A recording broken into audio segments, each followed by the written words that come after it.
Kembali lagi di Pandit FPL bersama saya Scott Ubay. Hanya sendirian saja ya sekarang. Agak monolog nih by the way. Karena Scott Tonai lagi ke Old Trafford nih kayaknya nonton MU ya. Karena ini syuting hari Kamis malam ya. Jadi ada satu match lagi buat Game Week 21 yaitu MU. Belum main lawan Southampton ya. Sama Everton kalau nggak salah belum main juga. Jadi ya, karena jadwal yang padat, mau gak mau kita menggunakan data yang ada. Oke, jadi sebelum kita mulai, saya ingatkan juga untuk follow semua sosial medianya Pandit Football dan Pandit FPL, ada di Instagram, ada di X, ada di TikTok, dan juga subscribe YouTube-nya. Oke, Game Week 22 ya. Kemarin Game Week 21 mungkin pemenangnya adalah Kapten Ishak. Karena aset Newcastle semuanya return, ada Ishak, Gordon, Hal juga aman. Terus Palmer mungkin ya, buat yang Kapten Palmer not bad. Cuman yang suwe adalah Kapten Salah karena blank ya sekarang dia. Karena mereka yang mengkaptenin Salah ini meremehkan defense-nya Nottingham Forest. Padahal Nottingham Forest sudah membuktikan berapa kali clean sheet ya dalam 6 game week gitu. Jadi setiap tim yang akan lawan Nottingham Forest sih perlu dipertimbangkan attacking-nya, apakah perlu dipasang atau enggak, karena defense-nya Nottingham Forest salah satu yang terbaik ya sekarang. Terbukti juga di posisi papan atas sekarang, jadi harus hati-hati buat setiap tim yang ketemu Nottingham Forest gitu. Termasuk aset-aset yang kalian punya. Nah, di Game Week 22 nanti salah satu match yang paling menarik mungkin cenderung nggak terlalu gimana-gimana banget ya. Cuman tim to targetnya mungkin bisa ke arah Fulham yang ketemu Leicester. Terus Newcastle udah jelas ketemu Borough. Crystal Palace mungkin karena ketemu West Ham.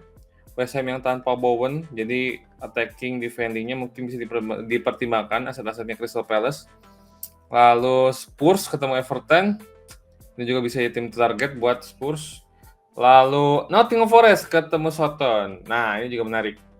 Jadi tim targetnya ada yang paling atas mungkin Fulham, Crystal Palace, Spurs, Nottingham Forest, sama City ketemu Ipswich. Nah ini juga menarik. Dan Chelsea ketemu Wolves. Chelsea ini sebenarnya secara attacking agak menurun ya. Karena dalam 6 game week juga goal conversion-nya nggak terlalu tinggi, tapi nanti kita bahas lah ya. Oke, masuk kita ke Scott Pick Game Week 22. Kita pakai formasi kali ini, kita pakai formasi 3-4-3. 3-4-3 di posisi kiper dan back. Ini kita menggunakan double Nottingham Forest ya. Ada Sales dan Aina. Nah, Trent Alexander-Arnold. Jadi Sales dan Aina ini secara tim memang Nottingham Forest itu dalam 6 game week terakhir mereka mendapatkan 4 clean sheet ya. Jadi memang potensi clean sheet-nya selalu besar Nottingham Forest, apalagi hanya ketemu Southampton ya. Southampton yang 6 game week terakhir itu goal conversion-nya kedua paling rendah, hanya 2,1%. 6 game week nyetak 1 gol doang gitu. Jadi kemungkinan clean sheet buat aset-aset Nottingham Forest ini sangat besar. Sementara Trent Alexander-Arnold ini 6 game week terakhir sebenarnya nggak terlalu gimana banget secara statistik ya. Yang bisa di-highlight itu hanya 6 game week 3 shots gitu. Kalau misalkan nggak punya defender, kalau misalkan punya defender Nottingham Forest yang bukan Aina gitu, entah Milenkovic atau Murillo atau Nico gitu kan, Neko Williams, tidak perlu dipaksakan untuk ditukar ke Aina. Yang penting punya defender atau kipernya gitu kan. Setelah Sales, Aina, defender kedua adalah Robinson. Nah, Robinson dari Fulham seperti yang telah kita tadi lihat ya. Robinson dari Fulham ini nanti akan bertemu dengan Leicester. Leicester ini penampilannya sangat buruk meskipun pelatih baru ya. 6 game week terakhir Leicester goal conversion-nya ketiga paling rendah setelah Southampton. Southampton kan kedua paling rendah. Sementara Leicester ketiga paling rendah 3,8%. Dan Fulham sendiri dalam 6 game week terakhir shots conceded-nya juga salah satu yang terendah, peringkat ke-6 terendah, yaitu 60. Jadi potensi clean sheet-nya lumayan gede ini buat aset-aset Fulham. Siapapun yang kalian punya ya entah Robinson, Castagni, terserah, Leno juga. Jadi bisa dipertimbangkan dan bisa dipertahankan. Secara attacking, Robinson juga ada potensinya karena dalam 6 game terakhir, Robinson adalah defender dengan creating chance paling banyak, dengan 5 assist dan creating chance 17. Jadi selain ada potensi clean sheet, ada potensi assistnya juga. Setelah Robinson, defender terakhir tentu saja Lewis Hall ya, nggak perlu dibahas lagi. Ini memang trio Newcastle, Hall, Gordon, dan Isak ini memang trio yang paling mantap ya di game-game belakangan. Dan sepertinya belum ketemu game week yang membuat para manajer terpaksa mencadangkan mereka ya. Jadi selama punya Hall, Gordon, Isak sih mending pasang aja terus. Oke, masuk ke midfielder. Nah, midfielder ya. Midfielder mungkin satu nama yang udah pasti adalah Mo Salah. Mo Salah udah pasti dipakai ya, meskipun kemarin itu blank, cuman ya karena memang lawannya Nottingham Forest ya. Sementara nanti lawannya Brentford yang defendingnya cukup buruk di musim ini ya, nggak kayak musim-musim sebelumnya. Karena kayaknya baru 2 kali clean sheet si Brentford ini dalam 21 game week terakhir ya. 21 game week yang udah berjalan, hanya 2 clean sheet. Jadi potensi Salah buat cetak gol sangat besar. Dan Liverpool juga secara statistik tim goal conversion-nya ke-6 paling tinggi, 15,4%. Shots-nya paling banyak dalam 6 game week terakhir, 123 shots, mencetak 19 gol dari 6 game week, berarti berapa rata-ratanya? 3 lebih ya, 3 gol lebih per pertandingan. Dan Salah secara individu juga shots-nya di antara semua midfielder itu paling banyak. Ada 33, in the box-nya 32, all targetnya 12, cetak 5 gol dari 6 game week. Secara assist juga potensinya ada karena Salah adalah midfielder peringkat kedua dengan expected assist 1,91. Jadi Salah sangat paket lengkap, jangan sampai dilewatin. Meskipun kemarin blank, santai dulu aja. Masalah kapten bisa dibicarakan.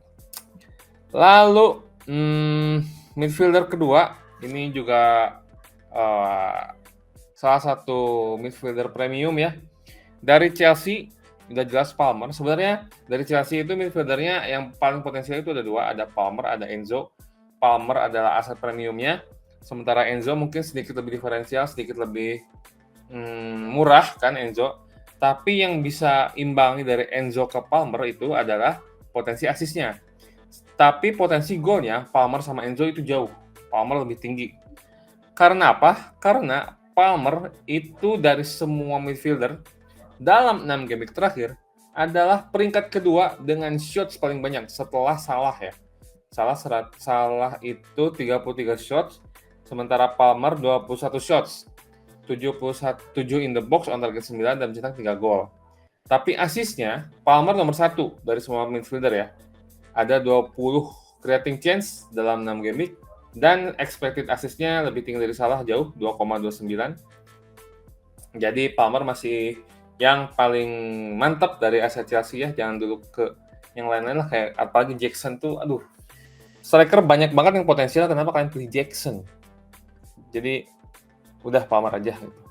Belum ada aset Chelsea lain yang apalagi attacking ya, yang layak untuk diambil selain Palmer sih. Yang konsisten, terbukti konsisten ya. Oke. Yang ketiga itu aset City. Aset City ini ada beberapa sebenarnya yang menarik ya, tapi karena secara statistik juga ini yang lebih kuat dan kemarin cetak 2 gol, brace, Phil Foden jadi wajib diambil di game ini. Phil Foden, Manchester City yang mulai bangkit ya, karena mungkin seperti biasa City di semakin late game semakin berbahaya gitu. Kalau nggak percaya tanya Arteta aja gitu. Nah, 6 game terakhir City adalah tim dengan shots kelima paling banyak, ada 91 shots. Tadi peringkat pertamanya Liverpool ya, 123 shots. Dan kalau City hanya 91 shots. Menciptakan 11 gol dari 6 game week, berarti rata-ratanya hampir 2 gol tiap game week ya. Dan lawannya adalah sang tim promosi. Ipswich Town, 6 game week terakhir. Ipswich adalah shot conceded-nya tim dengan shot conceded ke-9 paling banyak. Berarti kalau ke-9 ya tengah-tengah sebenarnya si Ipswich ini. Jadi nggak terlalu buruk, nggak terlalu bagus. Karena memang Ipswich dalam ya 3-4 game week terakhir salah satu tim yang formnya meningkat. Jadi perlu diperhatikan juga. Jadi karena Ipswich lagi bagus, kita hanya ambil satu aset yaitu Foden tanpa mengambil defendernya. Entah itu Gvardiol, Ruben Dias, jadi hanya Foden aja. Foden juga secara individu statistiknya menarik. 6 game week terakhir dia melepaskan 18 shots, kelima terbaik dari semua midfielder. Cetak 4 gol, dan secara assist juga potensinya besar. 6 game week terakhir, creating chance-nya peringkat keempat dari semua midfielder ada 16. Dan secara main pun, mau ada KDB, mau nggak ada KDB, gue lihat sih Foden lebih involved ya, lebih banyak terlibat dalam skema-skema serangannya City gitu. Jadi dan harganya pun lebih murah dari KDB kan, jadi mending ambil Foden aja sih. Udah terbukti juga kan kemarin. Next, dari midfielder yang keempat ya, midfielder terakhir, kita ambil, ini lagi ya, aset Crystal Palace, Ismail Assar. Nah, sebenarnya Crystal Palace ini menarik karena jadwalnya bagus ya. Jadwalnya bagus secara buat jangka panjang ya. Jangka panjang jadwalnya bagus. Dan kandidatnya ada 3 sebenarnya attacking. Antara Ismail Assar, Eze, atau Mateta. Ketiganya mungkin bisa kalian pilih aja lah salah satunya. Cuman kita pilih Ismail Assar karena lebih lengkap secara potensi gol maupun potensi asisnya. Secara tim memang Crystal Palace ini nggak terlalu mediocre, nggak terlalu top juga, hanya peringkat 7 ya shots-nya, 79, menciptakan 9 gol dari 6 game week. Tapi lawannya ini salah satu tim dengan defense terburuk, West Ham. 6 game week terakhir, shots conceded-nya paling banyak, 112, in the box-nya 78, on target conceded-nya 34, kebobolan 13 gol dari 6 game week, berarti sekali pertandingan 2 gol tuh kebobolannya. Dan di 6 game week terakhir juga Sar ini salah satu midfielder yang menarik dan terbaik ya di Crystal Palace karena melepaskan 15 shots dan menciptakan 3 gol. Lalu dari sisi assist, nah ini yang membedakan Sar dengan Eze ataupun Mateta. Karena dia punya potensi assist dalam 6 game week terakhir, dia midfielder paling banyak menciptakan creating chance di Crystal Palace ya. Ada 11 creating chance dan menciptakan 2 assist. Jadi mungkin kalau kalian yang lebih percaya Eze dan Mateta ya is okay. Karena statistiknya juga nggak terlalu jauh sama Sar. Cuman berdasarkan riset-riset tipis-tipis, ngelihat statistik, ngelihat mainnya, Sar lebih lengkap lah potensinya. Gitu. Oke, next. Untuk midfielder udah semuanya, kita beralih ke forward. Forward udah jelas punyanya Isak ya, satunya nggak perlu jelasin lagi. Ini karena nggak tahu berapa game week dia nggak blank, jadi kalau kalian nggak punya Isak sih keterlaluan sih. Parah. Isak tangis tuh. Makanya syukur tuh. Nah, selain Isak, forward kedua udah pasti karena jadwalnya Forest bagus. Chris Wood Van Nistelrooy wajib diambil juga. Buat kalian yang punya Wood dari awal musim, selamat ya, karena dengan harga segitu return point-nya cukup konsisten. Chris Wood 6 game week terakhir dari segi tim Nottingham Forest nih mengejutkan nih. 6 game week terakhir Nottingham Forest adalah tim dengan goal conversion paling tinggi, 16,9%. Meskipun shots-nya adalah 5 paling rendah. Artinya apa? Artinya ini tim efektif, bro. Nggak butuh banyak peluang untuk menciptakan gol gitu. 16,9% menciptakan 11 gol dari 6 game week dan akan melawan Southampton. Nah, ini sebenarnya yang perlu jadi pertimbangan ya, karena mungkin dari segi permainan Nottingham Forest ini sangat berbahaya ketika serangan balik, counter attack. Tapi ini akan melawan Southampton, yang kemungkinan besar Nottingham Forest itu bakal lebih banyak megang bola mendominasi pertandingan kan. Tapi jangan khawatir karena di Nottingham Forest juga ada beberapa pemain kreatif ya, kayak Morgan Gibbs-White, terus legendnya MU tuh Elanga. Nah, itu mungkin pemain-pemain yang meskipun bukan dalam situasi transisi gitu kan, counter attack, ini 2 pemain yang punya kreativitas sehingga entah 2 pemain ini yang cetak gol atau dia nge-provide si Wood bisa cetak banyak gol juga. Jadi jangan khawatir meskipun Southampton adalah tim yang cenderung lebih lemah dan Nottingham Forest akan memegang bola lebih banyak, tapi jangan khawatir karena mereka punya beberapa pemain kreatif yang bisa memprovide Chris Wood gitu. Dan satu statistik yang menarik juga, statistik individu buat Wood dalam 6 game week terakhir, Wood itu adalah forward atau striker dengan goal conversion kedua paling tinggi, yaitu 30%. Peringkat pertamanya sepertinya si Isak ya, tetap ya. Oke, yang ketiga, forward ketiga kita adalah Raul Jimenez dari Fulham. Sebenarnya Fulham di sini berarti kita secara, karena udah nyebutin 11 pemain ya, kita kan berarti ngambil 3 pemain Nottingham Forest, itu ada Sales, ada Aina, ada Chris Wood, dan Fulhamnya kita ambil 2, yaitu Robinson dan Raul Jimenez gitu. Kenapa? Karena memang jadwalnya bagus dan lawannya sangat bisa dibobol banyak dengan clean sheet gitu. Jadi ya Raul Jimenez tetap kita ambil. Kenapa bukan Iwobi? Kenapa bukan yang lain? Nggak apa-apa, kalau udah punya Iwobi, stay dengan Iwobi. Nggak perlu ditukar ke Raul Jimenez. Ngorbanin 2 free transfer, nggak usah. Udah Iwobi aja. Tapi kalau ada yang belum punya tuh aset Fulham, coba pertimbangkan Raul Jimenez gitu. Karena harganya lebih murah juga kan, meskipun striker 5 kalau nggak salah harganya 5, sekian gitu. Dari segi tim, Fulham adalah tim dengan, dalam 6 game terakhir, tim dengan shots paling banyak ke-6, ada 88, mencetak 10 gol dari 6 game week, gol konversinya 11,4%, not bad. Lawan Leicester kan. Leicester adalah tim dalam 6 game week terakhir dengan shots conceded peringkat ke-6 paling banyak, ada 90, tanpa pernah clean sheet dalam 6 game week. 6 pertandingan nggak ada clean sheet, udah pasti kebobolan nih kayaknya harusnya. Kalau nggak kebobolan sih kebangetan ini Fulham. Banyak pemain bagus juga kan di Fulham, ada Jimenez, ada Iwobi, ada Smith Rowe, ada Andreas Pereira, banyak. Ada Harry Wilson juga. Nah, Harry Wilson nanti masuk diferensial, tapi nanti dibahasnya ya. Jadi Raul Jimenez selain Chris Wood dan juga Isak perlu diambil. Oke, 11 pemain udah kita sebutin semua, masuk ke aset diferensial. Dari posisi kiper, diferensial kita ini udah beberapa kali kita ambil sih diferensialnya, yaitu kipernya Newcastle, yaitu Dubravka. TSB-nya masih kurang dari 5%, jadi kalau kalian pusing dengan kiper yang vacant, apalagi yang gak jelas banget, Dubravka menarik sih. Tapi mungkin buat kalian yang udah punya triple, Lewis Hall, terus Gordon, dan Isak, mungkin udah gak bisa ngambil Dubravka ya. Cuman kalian misalkan udah punya Isak, punya ada 1 slot lagi ya, terus di defendernya lebih pede pakai aset dari tim lain, nah bisa jadi opsi tuh ngambil kiper dari Newcastle gitu. Karena Newcastle juga defense-nya nggak jelek. Defense-nya Newcastle itu menurut saya salah satu yang paling bagus ya sekarang, karena berlapis-lapis luar biasa. Dubravka, secara tim, Newcastle 6 game terakhir shots conceded udah sama ya kayak yang tadi Justin Lewis Hall.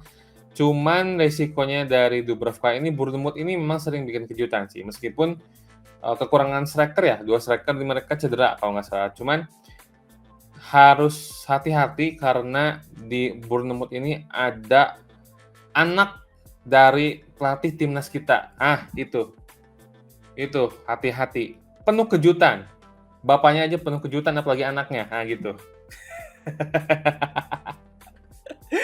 Ya, hati-hati tuh. Dubravka ya, risikonya itu doang sih. Justin Clifford ya. Oke, di defender, diferensialnya adalah Cucurella. Cucurella menarik ini.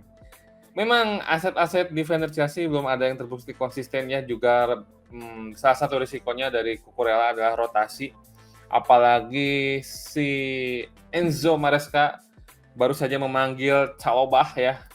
Jadi kemungkinan besar di defense-nya Chelsea akan ada potensi rotasinya semakin besar karena ada pemain baru, dan memang sejak awal juga mereka adalah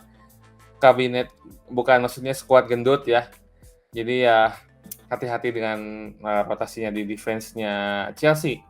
Tapi secara statistik ini sangat menarik ya defense-nya Chelsea ini. 6 game week terakhir, shots conceded-nya keempat terendah. Hanya kebobolan 8 gol dari 6 game week, clean sheet sekali, tapi shots conceded-nya cukup rendah, sangat rendah malah, 4 terendah ya, 57. Dan yang akan dilawan adalah Wolves. Ini juga salah satu risikonya sih, karena Wolves punya Matheus Cunha. Dan tapi memang secara statistik nggak terlalu gimana ya Wolves ini, karena 6 game terakhir shots-nya cukup rendah, peringkat ke-9 terendah. Peringkat ke-9 terendah berarti ya pertengahan lah, mediocre. 68 gol konversinya 11,8%, 8 gol dari 6 game week. Dan secara attacking kekurangan juga lumayan menarik, karena dalam 6 game week terakhir itu shots-nya keempat paling banyak. Keempat paling banyak dengan catatan 7 shots dari 6 game week. Makanya menarik kekurangan. Padahal sebenarnya buat defender tuh diferensinya banyak banget, kayak diverse banget, kayak ya you name it lah gitu, banyak lah pokoknya. Ada dari Kurela, ada dari Fulham, mungkin bisa dari Crystal Palace juga tuh, kayak Munoz, Michel. Terus kalau mau dari Newcastle ada kayak misalnya si Botman misalnya, kayak gitu kan, itu diferensial ya. Atau dari Aston Villa, tapi Aston Villa susah lawannya Arsenal ya. Atau dari mana ya yang diferensial ini, defender, atau dari Bournemouth juga tuh bagus Kerkes. Bournemouth salah satu tim yang clean sheet-nya lumayan banyak juga dalam 4-6 game terakhir. Nah, di posisi midfielder seperti yang tadi kita bilang, ada Harry Wilson dari Fulham. Ini aset yang jarang banget dibahas, Harry Wilson ya. 6 game week terakhir, dibanding midfielder yang lain, statistiknya dan eye test-nya salah satu yang menarik sebetulnya, tapi jarang dibahas. Karena lihat aja ya, Fulham 6 game week terakhir shot-nya ke-6 paling tinggi. Goal conversion-nya 11,4%, 10 gol. Lawan Leicester yang buruk juga kan pertahanannya. Dan secara individu, Harry Wilson ini dalam 6 game week terakhir dia adalah peringkat keempat loh. Dari semua midfielder yang shots-nya paling banyak itu. Jadi keempat tertinggi. Ada 21 shots, in the box-nya 11, on targetnya 6 dengan 2 gol. Jarang banget yang bahas Harry Wilson. Cuman ya mungkin masih selalu ada resiko inkonsistensi ya untuk tim-tim seperti Fulham ini. Jadi ya semoga aja sih, meskipun ini resiko, semoga aja di game ini Harry Wilson stay konsisten gitu.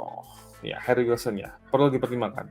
Kalau nama-nama lainnya banyak lah ya selain Harry Wilson gitu, bisa dari Arsenal juga bisa. Terus siapa kayak Trossard, kayak Martinelli mungkin, Sterling, pengen nyebut Sterling tapi aduh jelek banget, jangan. Atau dari City, Savinho mungkin menarik itu, Savinho. Dari Chelsea nggak, mungkin Enzo aja ya. Dan Diogo Jota maksudnya forward apa midfielder ya Diogo Jota nih? Saya lupa. Ya pokoknya kalau nggak salah midfielder. Ya, next adalah di forward dari diferensialnya yaitu Mateta. Nah, tadi kan sudah di-mention bahwa dari Crystal Palace itu attacking-nya antara 3 ya. Mateta, Eze, atau Ismail Assar. Ismail Assar udah masuk di pemain unggulan, dan Mateta kita masukin di diferensial. Karena memang sekarang forward-nya lumayan banyak yang menarik. Dan Mateta jadwalnya bagus ya, Crystal Palace. Di 6 game terakhir juga Mateta lumayan banyak, shot-nya ada 13, kemarin cetak gol juga. Jadi ya, silakan pertimbangkan Mateta ya di samping forward-forward yang lain. Terakhir, kapten. Kemarin kapten salah, gagal ya. Ini sebenarnya penentuan nih, Bruno ini gimana nih kapten? Masih menunggu hasil kapten Bruno ya, buat kalian yang pegang kapten Isa, kapten Palmer, jangan terlalu senang dulu karena kapten Bruno di game week ini belum keluar. Tapi untuk game week ini sih, kalau misalkan template-nya udah pasti antara Salah atau Isak. Sebenarnya yang paling menarik mungkin selain dua itu adalah Chris Wood ya. Chris Wood bisa dijadikan opsi kapten di game week ini karena mungkin cheat code musim ini siapapun yang ketemu Showtime layak dipertimbangkan menjadi kapten gitu kan. Meskipun Chris Wood gitu bukan aset premium. Jadi mungkin selain para aset premium, Salah, Palmer, Isak, Wood perlu dipertimbangkan untuk jadi kapten. Oke, semuanya udah kita bahas ya. Dari mulai pemain unggulan, diferensial, dan juga kapten.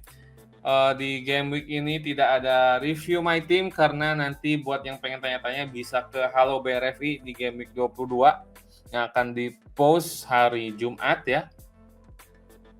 Jadi langsung aja tanyakan di Halo BRFI. Selain itu nanti mungkin selain Halo BRFI juga artikel-artikel pandit sebenarnya sedang dalam pengembangan ya webnya, jadi belum bisa diakses dulu. Mungkin ada beberapa IP yang bisa akses, cuman tampilannya pasti agak aneh. Jadi sementara untuk mengantisipasi tanpa adanya web artikel, kita akan bikin utas-utas atau thread-thread di X atau Twitter. Jadi terus aja pantengin sosial medianya Pandit FPL di Instagram dan juga X. Oke, terima kasih buat yang sudah menonton. Semoga di Game Week 22 ini kita dapat panah hijau biar bisa pamer-pamer ke semua orang. Saya Scott Ubay, salam panah hijau.